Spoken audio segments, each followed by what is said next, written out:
Coming back, because that underlay will still work out and do its thing there. Let's put a few little things around that. So now let's come back with. It's really hard to keep your yellows clean. So when you have dried watercolor and you put another color over it, it's called glazing. So you're first just looking at something with yellow sunglasses, and then the second time you're putting a second layer of sunglasses on, so you're looking through two layers.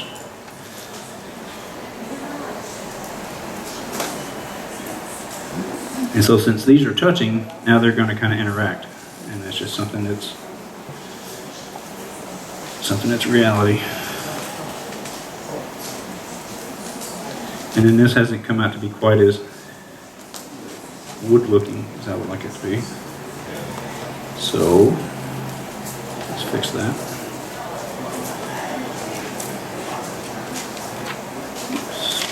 A little much. What color are you adding there? I just added some of this new gamboge and a little bit of red to kind of get something a little bit more orangey.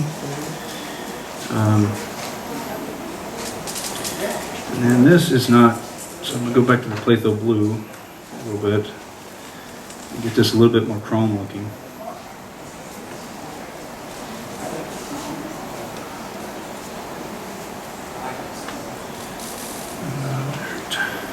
Since this is, I'm going to do just one more layer, kind of a background, on the top, 16 minutes.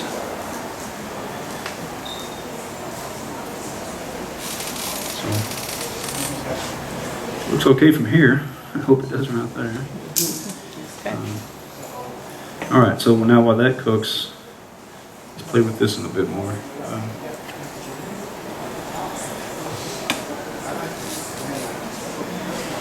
And a really fun thing to do is Mixing Palette by Daniel Smith. And she sets things up in triads. Like there's a warm triad, there's a cool triad. Triad meaning the yellow, red, and blue. And that's sort of how I paint, although I can never remember which triads set up. That was Ultimate Mixing Palette by... if you Google Daniel Smith Ultimate Mixing Palette, it might be Jane Blumenthal, but I might have that name wrong. It's something like that. This one, there's an urban sketcher, an architect who went full-time artist named Liz Steele, and she has a big following, and she posts her palette all the time. So I'll base this one off of her palette. Then over time, I've started to swap out the stuff I use and what I don't use. And so what I'm working on getting my own, and I think what I should just do is I just refilled this, but it winds up that there's about 5 of these that I refill all the time, and there's about 20 of these that are just as full as when I first started. So, I would like to ask again, Sure. how you mixed your color black. So you said phthalo blue, and your orange was scarlet something. But really, you can use any 2 primaries, anything opposite the color wheel.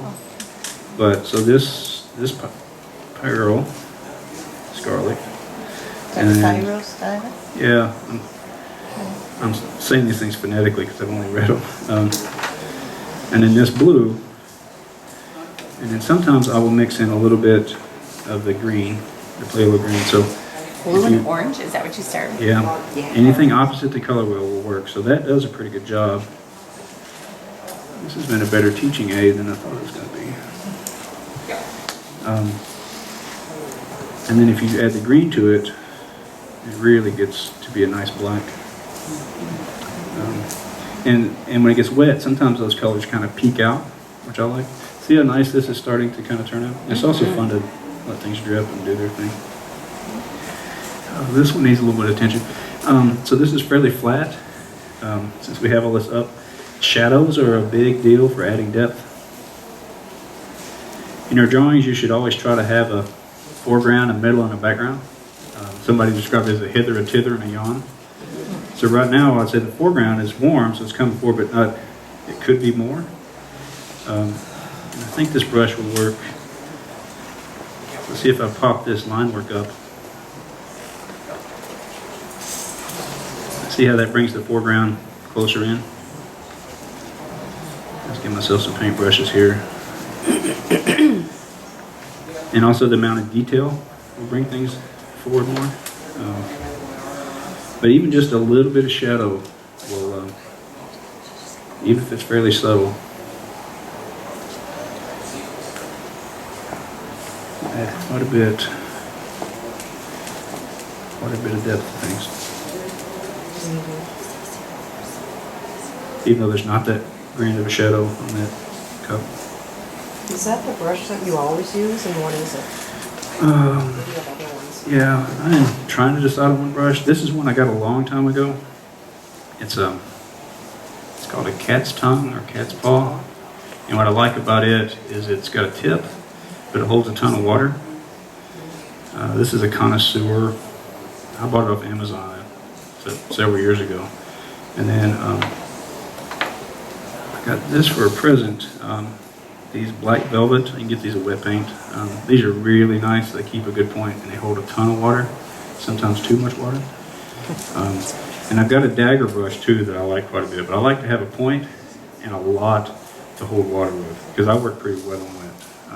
Like this is to the point that this is bone dry because I haven't used it yet. See all of this, how you can see it's pulled up? If I set this for a minute, it'll actually pick that up. See how it's picking that water up?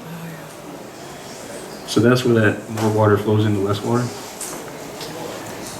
Right now, the people don't read as people at a table. Mm-hmm. Are you going to go back and add something there? Yeah, but right now, if I did that, it's still pretty wet. Okay. So a lot of times after it draws, like I can start to do it here, I would come back, and then sometimes I don't. But right now, I've got a foreground and I've got a background, but the middle ground, it's like it's pushing back. So it actually needs a bit more presence. Another trick is to look at your stuff upside down. If you flip it upside down, you can see it does something, but you can kind of see what's off and scale in proportion. And also taking a picture of it and looking at it small, you can really see when things are off. So see how that brings people up, but it's really competing with the colors. So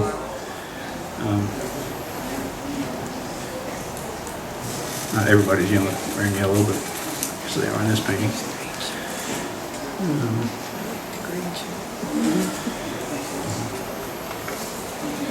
But it's really good to put people in your drawings because it gives a sense of scale. That's how we understand space. Like if I was to draw 3 squares, 3 rectangles, at roughly the same size, and I draw a person.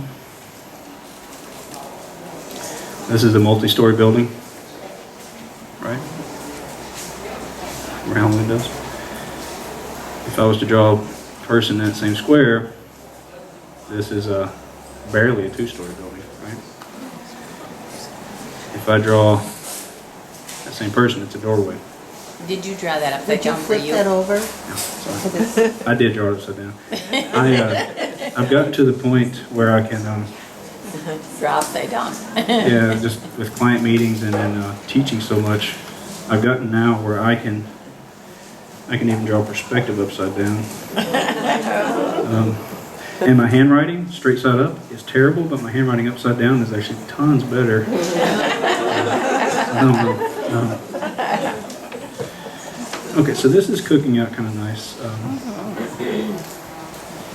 A lot of times what I like to do is to, I said letting the pigments hold their counsel.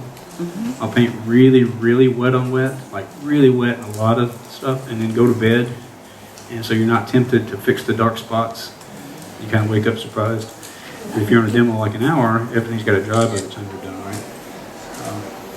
So good questions. So we've got 5 minutes. Any other questions on these? Because I mean, I could spend another year on all of these. Look how nice this is coming out. Urban Sketchers meet? What's that?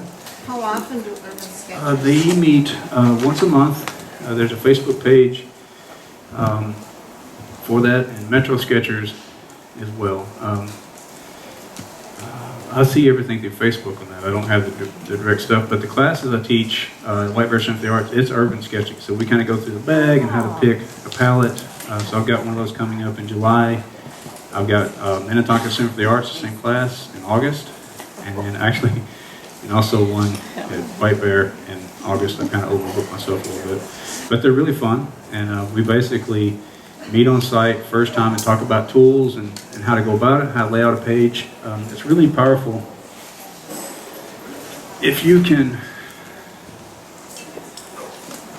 get the attitude right, or composition right, and attitude about edge and stuff small. You can do it. You can do it larger. So,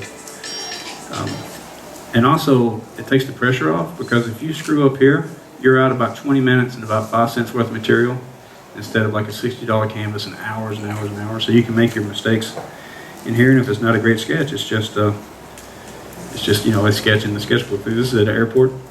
This is one of those times where I took extra color from the palette and just laid it down probably months ahead of time, and then just drew over the top. This time I didn't respond to it, but it's kind of cool. Can't say no, it's not cool. Actually, this one was actually painted with wine, which was kind of cool, but my sketchbook smelled like old wine for months after that. So don't do that. Do you make bigger pictures out of those sometime, or do you? Sometimes. Usually they just are what they are, but I used to never paint large, but now I am. So sometimes they intentionally get turned into larger sketches, and then sometimes I'll do larger painting, and then I'll be flipping through and I'll find a sketch that I had done like years before. So this stuff kind of stays in where you're at. Any other questions in the back? Yeah, preferred size of the sketchbook, and what kind of paper is that will tolerate the water and ink? That's a great question. I would say the biggest sketchbook you can carry. If you don't carry it, you won't use it. So I have a ton of these because I had a smaller bag, and it was a purse. Everybody said, "Oh, it's a man purse." Well, I'm 6'5", 270 pounds. I can carry a purse if I want to. But this is what would fit in that bag. And as I've gotten larger bags, I basically just get the biggest sketchbook that I can get in that. These sketchbooks by handbook are really great. This is probably a 90-pound watercolor paper, and it's super thin, and you can see that it's a little bit wavy, but it doesn't matter. But they cost about $12, and like Moleskin makes these great sketchbooks, Yeah. right? And there's better quality paper in these than here. But for 12 or 15 bucks, I get about 60 pages in here. 12, 15 bucks, I get about 120 pages. Where do you get the small ones? Is watercolor, and is it cold press or a hot press? Most of your sketchbooks are hot press because they're smoother. Some people do make their own sketchbooks. Like I think I took it out of my bag. I've got one that Kathy made for me. It's actually like this kind of watercolor, but you can make your own if you want to. But typically at least a 90-pound watercolor paper, but it really depends on the brand. The quality is so different. Sometimes a thinner paper of a higher quality can take the color. And it depends on too, like this is a 300-pound watercolor paper, so it's not really bowing. It's starting to a little bit, you can see that it's doing here. The thinner stuff, you'll kind of get pulling. If that bugs you, you have to stretch it. If you don't, I just go with it. It kind of creates kind of interesting things. But just about any sketchbook that's made for watercolor or mixed media. Where'd you get the small ones? I haven't seen them Yeah, that small. I got these at Wet Paint. Oh, you did? Yeah. I didn't see them that small. 3x5? Yeah, and they have one that's a long format, which I like quite a bit. But they're really great, and I've had these for years. I probably have about 18 of these filled up, which is pretty fun. We are over time, I guess. I was gonna say, there's a hairdresser there, James. I think we tried that last time. It's so loud, but I think this is fine. I can just leave these out. And then sometimes if you're running out of time and your stuff is still pretty wet, you can use the end of your napkin and pick up some of the wet spots, and that really helps. But I walk out of a lot of restaurants and coffee shops with a finger, with a finger kind of in, walking out like that, drying things off. Other than that, just remember what I said: paint or draw for any reason except to make a beautiful drawing. Just to remember everything. So, yeah. Was there a point in this picture right behind your shoulder? What were you I think going for with that? Well, one that was in my bag, and two, just kind of process, kind kind of a light pencil sketch. Sometimes I will try to do a drawing without going back over it with pen, because I'm really jealous of those people that can do a watercolor drawing without the ink and everything, and it pops. But I always know, I'm a plan B person, I always know if it doesn't work out, I can come back over with the pen. Actually, on the other side of the wall, there's a big painting of St. Paul. I got to do that for the holiday card for BWBR, which is the architecture firm I work for. And I had planned on doing it without any ink. But at about 2 o'clock that morning, it just was not going that way. And I really love, drawing and painting kind of energetic lines, so I kind of scribbled over the top of the energetic line to pop it up. So this one is well on its way to not needing that. But if you look at it up close, you can see kind of the pencil marks where I've taken my first drawing to. How did you leave the white on the, did you mask or did you just? I didn't leave it? mask. I Why mask did it not sometimes. run? It looks like it would have run into the, doesn't it? It does. So one trick, if you don't want to use masking, I didn't think you did. you can use, and notice like especially with kids' books, you'll see like a white outline around the character. Yep. So I'm going to really load this up with 2 different colors, 2 strong colors. Oop. That red's stronger than the blue. I want these to look different. I'm going to go on this side. So as long as you have dry paper in between the 2, Okay. it won't, like it takes a lot of effort, even if it tilts a little bit, to get over that. See, right there it broke. Yeah. So one way is to, sometimes I will sketch out a little part that I want to keep dry, and that's a good masking, like, right here, kind of intentionally left that dry. You can mask, but I never had my masking stuff with me. I kind of carry a portable studio wherever I'm at, I just haven't kept that in my bag. One time I did use masking fluid though, and I didn't let it dry all the way. And the watercolor mixed with the masking stuff, and when I took it up, it was a really cool effect. I probably couldn't do it on purpose again, but it was really cool. The other thing we talked about is the coffee. Is a really fun thing to paint with. And if you want it darker, wait longer, or put it in the microwave to cook off some of the water. But it does a lot of that kind of splotching kind of thing. And another thing for kind of finishing, which is always fun and nervous, is to do stuff like this. And plus, you just can't watch everybody cringe. It's kind of fun. Oops. I diluted that one too much. So that's always kind of fun to do. Don't quite have the water in there to. But it adds kind of a texture and it does some stuff, but it's never as drastic as you see right there. So, I'll answer that one. Anybody else got any questions? So I guess we're done. Good. Okay, you got it.